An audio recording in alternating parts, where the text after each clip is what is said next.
Mayu, so we meet up with you at workshop 2 in Cowra today, just at the beginning of October. Have you been looking forward to this one? Yes, very much so. After Jumadi's shadow puppet workshops and the documentary making workshops with yourself, Bruce, and David Hansen, we are on the second round of workshops, and this time it's with voice and movement with Weizen and Alan Schacher, and it's been wonderful working with them. As a matter of fact, it's been wonderful working with a group of very, very talented genius artists for this project.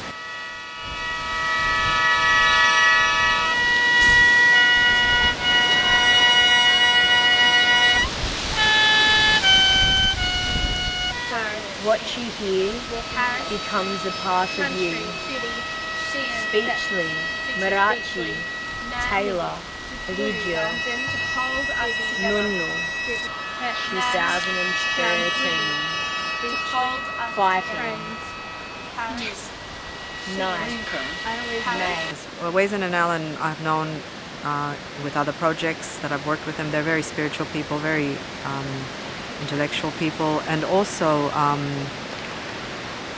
they are in tune with everything that's going around in the universe, shall we say. So they quickly understood the project and took it to its deepest levels.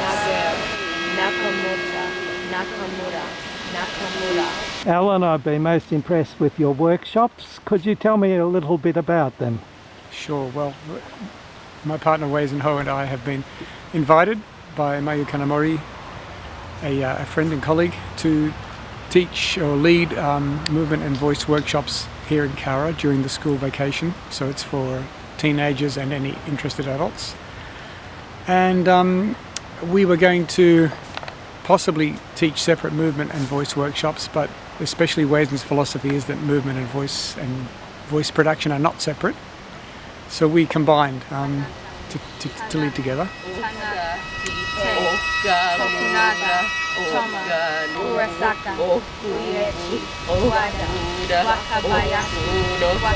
My interest in Japanese culture goes back to when I lived in Japan as a member of a Buto company, Majuku, which was a farming dance company.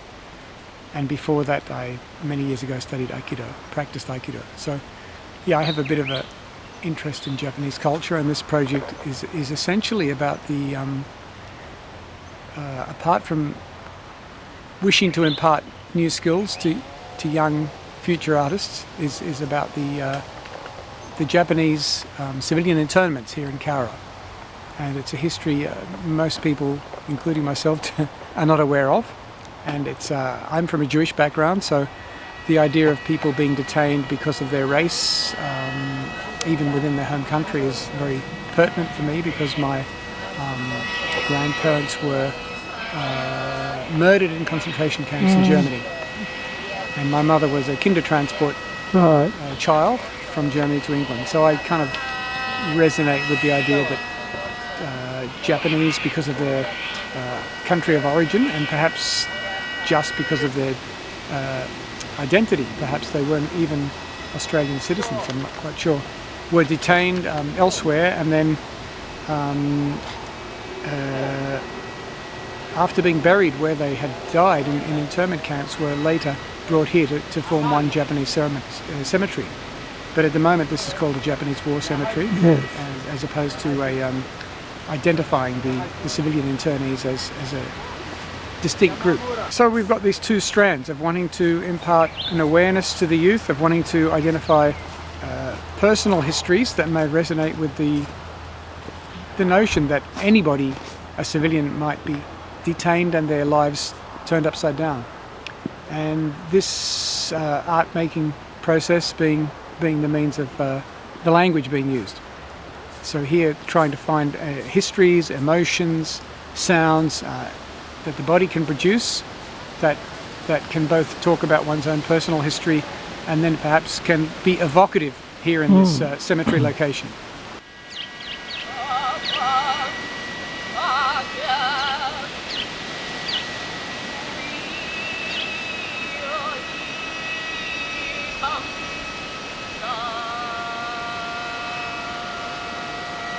This morning is actually a culmination of quite a few days, several days process of first of all arriving in Kara and actually revisiting the war cemetery sites and visiting the Japanese gardens and being part of the Sakura Matsuri festival, and certainly the continual research around the internment history as well as the POW history, and how actually Kara became the base for all these sites. Yes. Just because it was the perfect place in World War II to be the military base, training base. And therefore all these relationships happen. And certainly working with Mayu, I started getting an understanding of how she felt it was really important to also create a balance within the POW, the Japanese POW history, that civilians were also interned. And I think that may not be clear because this is called the war cemetery, but really if you look around from this block, the B block to the C block, they were civilians who may have been naturalized, some may not have been naturalized, some of them first generation, some of them people who had intermarried with Japanese people, but at the point that war broke out, and so you have, for example, the grave, stones and plaques of 3-month-olds and 4-year-olds and 2-year-olds. I mean, that kind of affects me. Yeah.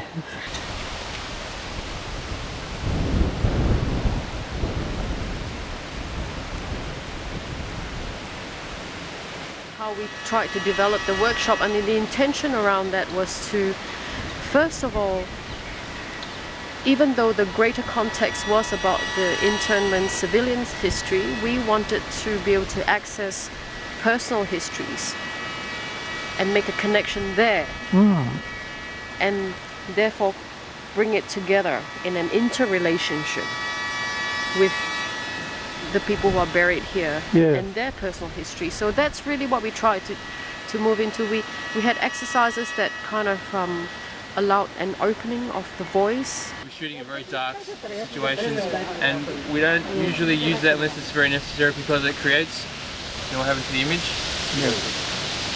Noise, lots of noise. Little pixels, random bits of colour and stuff.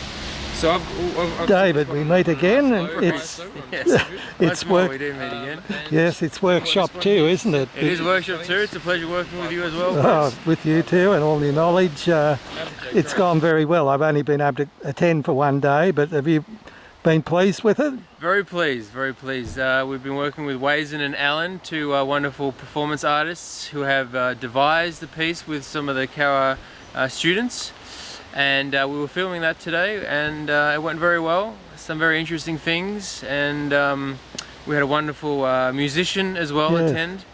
He was just fantastic to see. Had a traditional Japanese instrument, I think called the shi or shei. Yes. That you breathe into, and it sounds like a sort of mini pipe. We had some of the old crew again. We had a more artistic style shoot this time around. We weren't doing straight interviews as such, and straight cutaways. We were shooting a performance art piece, so it was a little bit of video art, so we could have a little bit more license with some of the techniques we were doing and the decisions we made to cover this stuff.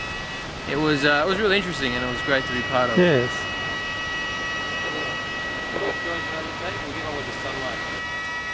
Recording?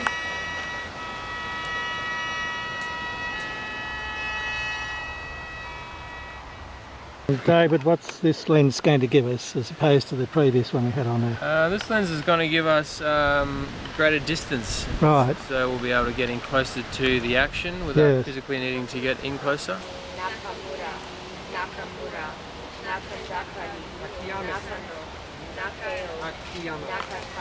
The girls that we've had for this workshop, you know, it's been amazing. It was quite a challenge to, first of all, draw their personal history, because it started off from that basis of, oh, well, I've got nothing really to tell, but actually what they had was good enough. Yes. You know, and it was important enough for us to build it, and we went through quite a few options in detailing their narratives and the stories, and really back to the core of it was asking them questions of who is the most important person in their lives, and what is the most important event that has impacted them in their lives so far. And I think that was a really good basis. Yeah. We could draw them, and they were really courageous. Certainly the performance that Alan did was actually very inspired by the commemoration service that took place here.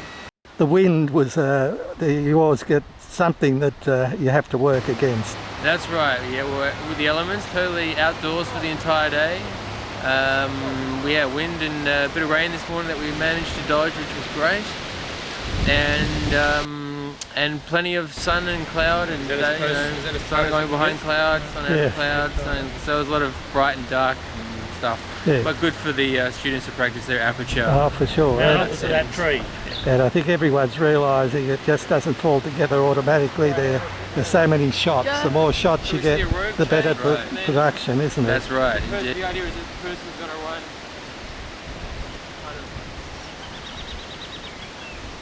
really tight.